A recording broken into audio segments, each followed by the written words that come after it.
How to change security level of Cloudflare domain in cPanel. Log into your cPanel account. You will be on this page. Go to the software section and click on the Cloudflare icon. Click to sign in and enter your Cloudflare email address and password to log in.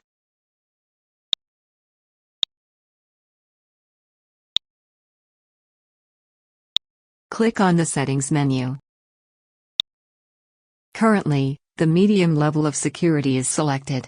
Click to open the drop-down list. Cloudflare offers 5 levels of security.